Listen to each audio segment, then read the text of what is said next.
স্বাগত দীপ্ত সংবাদে। আপনাদের সঙ্গে আছি আমি ফৌজিয়া নওশিন। গত কয়েকদিনের মতো দেশের উত্তরাঞ্চলের ওপর দিয়ে বইছে মৃদু শৈত্যপ্রবাহ। নিম্নচাপের প্রভাব কেটে গেলেও দক্ষিণাঞ্চলের কয়েক স্থানে রাত থেকে সকাল পর্যন্ত ঘন কুয়াশায় আচ্ছন্ন থাকছে। পটুয়াখালীতে সকাল ৯টায় সর্বনিম্ন তাপমাত্রা রেকর্ড করা হয় ১৭ ডিগ্রি সেলসিয়াস। তবে সবচেয়ে দুর্ভোগে রয়েছেন উত্তরের লোকজন। হিমালয় কন্যা হিসেবে পরিচিত পঞ্চগড়ে সকাল ৯টায় সর্বনিম্ন তাপমাত্রা পরিমাপ করা হয় ৯.৪ ডিগ্রি সেলসিয়াস। তীব্র শীতে বেশি ভোগান্তিতে রয়েছেন সাধারণ শ্রমজীবীরা। অনেকেই খড়কুটো জ্বালিয়ে শীত নিবারণের চেষ্টা চালাচ্ছেন। এছাড়া নওগাঁয় সর্বনিম্ন তাপমাত্রা ১২.৬ ডিগ্রি সেলসিয়াস এবং কুড়িগ্রামে ১২.৭ ডিগ্রি তাপমাত্রা রেকর্ড করে স্থানীয় আবহাওয়া অফিস।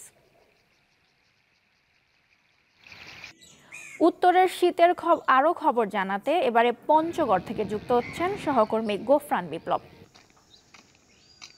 গোফরান, জেলায় এখন তাপমাত্রা ৯ ডিগ্রিতে নামলে জনজীবনে কি প্রভাব পড়ছে এবং ঠান্ডাজনিত রোগবালাই বেড়েছে কতটা?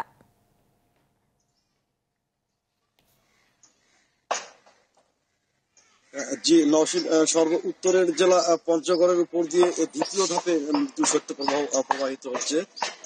আজ সকাল ৯টায় সর্বনিম্ন তাপমাত্রা ৯.৪ ডিগ্রি সেলসিয়াস রেকর্ড করছে তেঁতুলিয়া আবহাওয়া অফিস। গত দিনে এই তাপমাত্রা ছিল ১০.৩ ডিগ্রি সেলসিয়াস এবং দিনের যে সর্বোচ্চ তাপমাত্রা ছিল ২৭ ডিগ্রি সেলসিয়াস। বাতাসের আর্দ্রতা ৯৪% এবং প্রতি ঘন্টায় বাতাসের গতিবেগ ৬ হতে ৮ কিলোমিটার। আসলে শীত মানে জনদুর্ভোগ, বিশেষ করে এই অঞ্চলের মানুষের জন্য, বিশেষ করে শ্রমজীবী মানুষ যারা আছে, নিম্ন আয়ের মানুষ আছে, তারা আসলে শীত নিবারণের জন্য তারা তাদের প্রস্তুতি যেটুকু সামর্থ্য অনুযায়ী তাদের প্রস্তুতি নিয়ে রেখেছেন। বিশেষ করে খেটে খাওয়া মানুষ যারা আছে, শ্রমজীবী মানুষ, তাদের আসলে সকাল সকাল কাজে যোগ দিতে হয়। এই কারণেই কিন্তু তাদের আসলে অনেক দুর্ভোগের শিকার শেষ থাকে না। আমি কথা বলেছি কৃষি শ্রমিকদের সাথে, তারা বলছে যে আসলে সকাল সকাল তাদেরকে ফসলের খেতে যেতে হয়, কাজ করতে তাদের অনেক কষ্ট হচ্ছে। তারা তাদের যে সঠিক যে কাজটুকু সেটু সঠিক সময় তারা শেষ করতে পারছেন না। আজ সকাল সকাল আমরা রোদের মুখ দেখতে পেলেও কিন্তু এই রোদ বিকেল হতে না হতেই মিলিয়ে যাচ্ছে এবং রাত যত গভীর হচ্ছে এই শীত এবং ঠান্ডা বাতাসের যে তীব্রতা সেটি কিন্তু বেড়ে যাচ্ছে। আমি পঞ্চগড় সদর হাসপাতালের 5টি আধুনিক সদর হাসপাতালে খবর নিয়ে এসেছি। যেমন পঞ্চগড় আধুনিক সদর হাসপাতালের শিশু বিশেষজ্ঞ ডাক্তার মনোয়ার হোসেন আমাকে যেমনটি বলেছেন, প্রতিদিনে হাসপাতালে শিশুজনিত রোগীর সংখ্যা বৃদ্ধি পেয়েছে। বিশেষ করে আউটডোরে 150 হতে 200 শিশু রোগী তারা নিউমোনিয়া, টাইফয়েড এবং শীতজনিত রোগে আক্রান্ত হয়ে হাসপাতালে চিকিৎসা নিচ্ছেন। বেশি যারা আক্রান্ত হচ্ছে তাদেরকে ইনডোরে ভর্তি করানো হচ্ছে এবং তাদেরকে সুস্থ করে আসলে ছেড়ে দেওয়া হচ্ছে। আর যারা কম আক্রান্ত হচ্ছে তাদেরকে ইনডোর থেকে তাদেরকে শেষ করে দেওয়া হচ্ছে, বাসায় ফিরে দেওয়া হচ্ছে। এই ছিল আমার কাছে শীতের সর্বশেষ তথ্য। নওশিন। পঞ্চগড় থেকে শীতের খবর জানাচ্ছিলেন সহকর্মী গোফরান বিপ্লব। যশোর ৬ আসনের সাবেক সংসদ সদস্য শাহীন চাকলাদারের বিরুদ্ধে দুর্নীতির পাহাড়সম অভিযোগ। আওয়ামী লীগের গত ১৫ বছরের শাসনামলে ক্ষমতার অপব্যবহার করে নামে বেনামে গড়েছেন অবৈধ সম্পদ। এছাড়া চাঁদাবাজি ও সন্ত্রাসের অভিযোগ রয়েছে তার বিরুদ্ধে। ছাত্র জনতার অভ্যুত্থানে গত ৫ আগস্ট শেখ হাসিনা সরকারের পতনের পর যশোর শহরে অবস্থিত হোটেল জাবিরে আগুন দেয় বিক্ষুব্ধ লোকজন।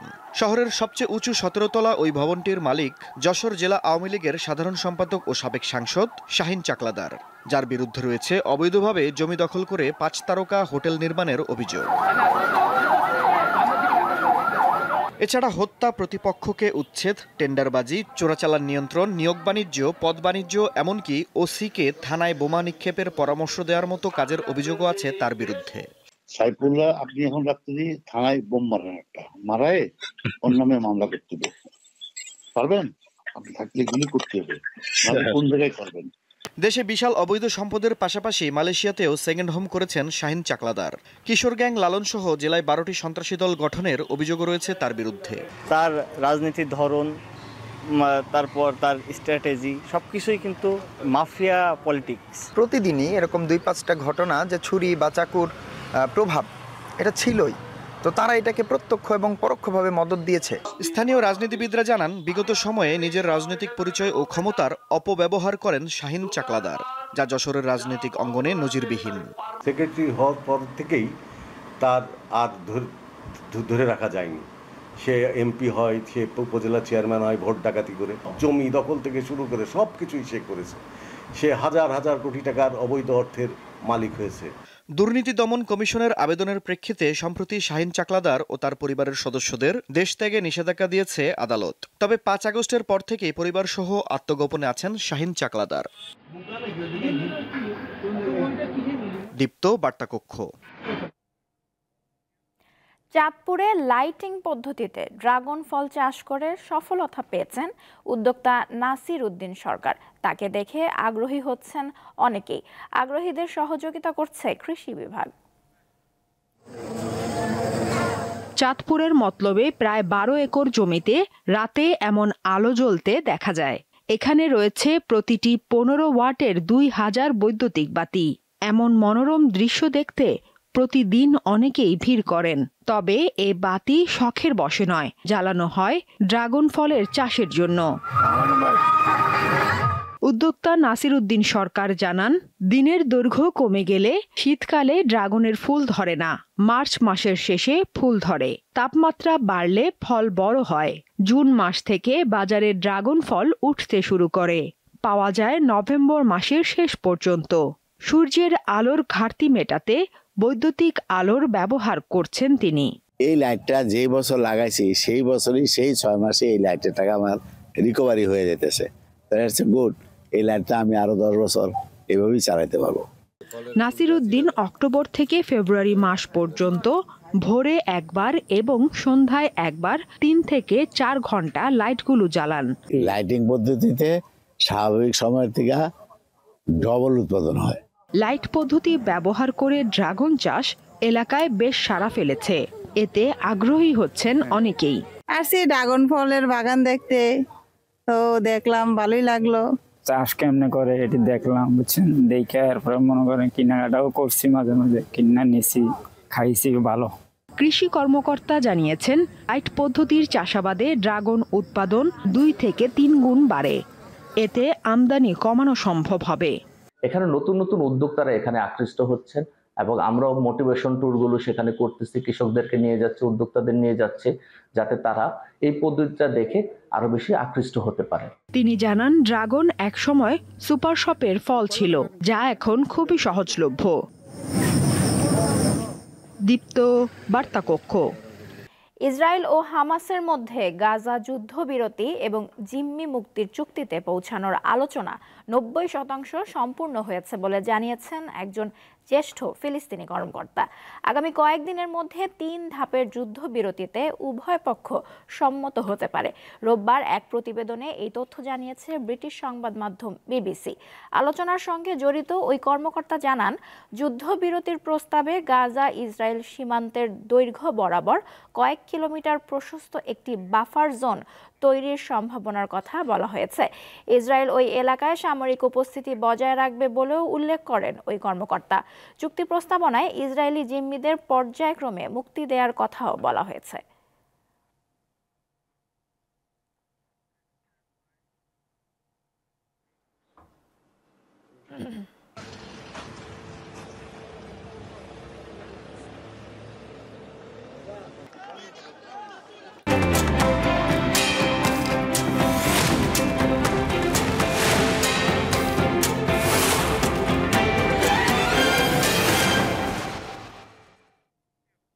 এবারে জানাবো এক নজরে দৈনিক পত্রিকার শিরোনামগুলো। আমার হাতে প্রথমেই আছে দৈনিক ইত্তেফাক। তাদের প্রধান শিরোনাম, মামলা নিতে অসহযোগিতার অভিযোগ, জড়িতদের বিচার দাবিতে ক্যাম্পাসে অবস্থান, গাড়ির ধাক্কায় বুয়েট শিক্ষার্থী নিহত। এছাড়াও তাদের আরও একটি শিরোনাম, ইসির পরিকল্পনায় ডিসেম্বর 2025 ত্রয়োদশ জাতীয় সংসদ নির্বাচন, ভোটার তালিকায় ত্রুটি নেই দাবি ইসির, সরকারের এক পক্ষ 2026-এর এপ্রিলে, বিএনপি সহ সমমনারা চায় 2025-এর জুনের মধ্যে ভোট। এছাড়াও তাদের আরেকটি শিরোনাম, বাংলাদেশে জঙ্গিবাদ মাথা চাড়া দেবে না, দ্য ইকোনমিস্টকে ডক্টর ইউনূস এমন মন্তব্য করেছেন। এছাড়াও তিনি তিনি আরও জানান, নিজের কাজে ফিরে যেতে পারলে খুশি হব। এরপর আমার হাতে আছে দৈনিক যুগান্তর। তাদের প্রধান শিরোনাম, স্বতন্ত্র পলিসি ইউনিট গঠনের সুপারিশ, রাজস্ব খাত সরকারে অন্তর্বর্তী প্রতিবেদনের খসড়া। এছাড়াও তাদের আরেকটি শিরোনাম, দ্রুত জাতীয় নির্বাচন চায় সমমনা দলগুলো, বিএনপির সঙ্গে বৈঠক।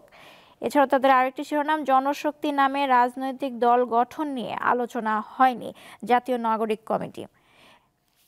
এরপর আমার হাতে আছে দৈনিক প্রথম আলো। তাদের প্রধান শিরোনাম, ঢাকায় একের পর এক ছিনতাই, চলাচলে ভয়। 4.5 মাসে ঢাকায় ছিনতাইকারীদের হাতে নিহত হয়েছেন 7 জন, পুলিশি কার্যক্রম আরও বাড়ানোর তাগিদ। এছাড়াও তাদের আরও একটি শিরোনাম, রাখাইনে জান্তার গুরুত্বপূর্ণ সেনা সদর দপ্তর দখলের দাবি আরাকান আর্মির। এছাড়াও তাদের আরও একটি শিরোনাম, 2025-এর মধ্যে নির্বাচন চায় বিএনপি ও বিভিন্ন দল। এরপর আমার হাতে আছে দৈনিক সমকাল। তাদের প্রধান শিরোনাম, জাতিসংঘকে এখনও পূর্ণাঙ্গ তথ্য দেয়নি সরকার। সরকারের 16 ধরনের তথ্য চায় তথ্য সন্ধানী দল। এছাড়াও তাদের আরেকটি শিরোনাম, সরকারি অর্থ ঢেলে লোটাস কামালের নিরর্থ স্টেশন। এরপর আমার হাতে আছে দৈনিক কালের কণ্ঠ। তাদের প্রধান শিরোনাম, গ্যাসের আকালে শিল্পে বিপর্যয়, বাধ্য হয়ে ব্যয়বহুল বিকল্প জ্বালানি এলপিজি ব্যবহারে ঝুঁকছে শিল্প। এরপর আমার হাতে আছে দৈনিক বণিক বার্তা। তাদের প্রধান শিরোনাম, বৈশ্বিক কোম্পানি ও প্রধান নির্বাহীদের চোখে নেই বাংলাদেশি গ্র্যাজুয়েটরা। এই ছিল এক নজরে দৈনিক পত্রিকার শিরোনামগুলো। শেষ করছি দীপ্ত সংবাদ। আমাদের পরবর্তী সংবাদ বেলা 12টায় দেখার আমন্ত্রণ রইল। এছাড়াও দেশ বিদেশে নানা তথ্য জানতে চোখ রাখুন দীপ্ত টিভির ডিজিটাল প্ল্যাটফর্মগুলোতে। ধন্যবাদ।